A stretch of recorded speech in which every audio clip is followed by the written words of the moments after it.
askofu wangu mimi alikuwa pale, yale maombi walioomba hayajafika mbinguni, kwa sababu wale ambao wamefanya jambo hilo Mungu aliwakataa.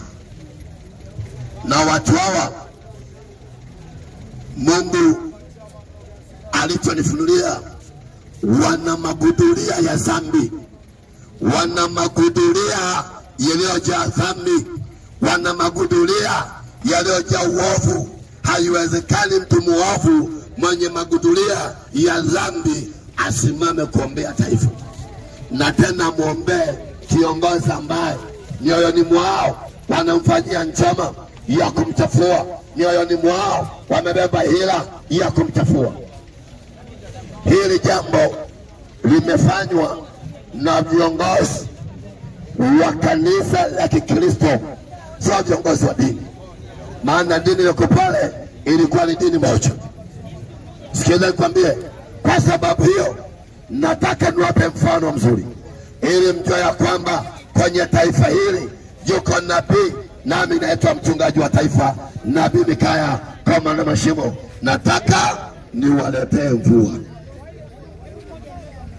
niwaletee mvua, nataka niwaitie mvua, niwafungulie mbingu kwa kinywa na kwa jina la Bwana, kwa kinywa changu na kwa kinywa na kwa neno la Bwana. Nataka niwaletee mvua Tanzania, ili muone ya kwamba mimi ndiye mchungaji wa taifa, mimi ndiye nabii wa Bwana. Haijalishi mmenipa majina ya kwamba ni mchungaji wa mchongo, ya kwamba sina Mungu, ya kwamba mimi sio mtumishi wa Bwana, lakini kwa jina la Bwana majeshi nataka niwaletee mvua, niwafungulie mvua. Na Jumamosi tarehe 8 ya mwezi wa 3 huu 2025 hii, na wafungulia mbingu, milango ya mbinguni, madirisha ya mbinguni, yale ambayo yataleta mvua kwenye nchi ya Tanzania.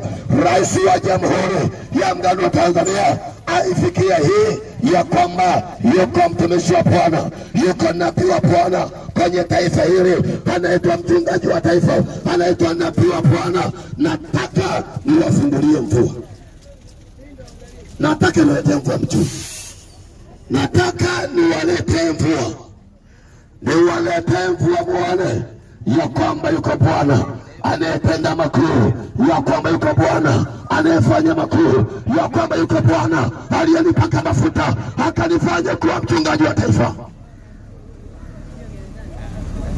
Na waitia mvua, niwafungulie milango ya mbingu, madirisha ya mbinguni, mvua iachilie kwenye nchi, mvua kaskazini, magharibi, kusini, mashariki. Ninataka sasa niwaitie mvua, niwafungulie milango ya baraka.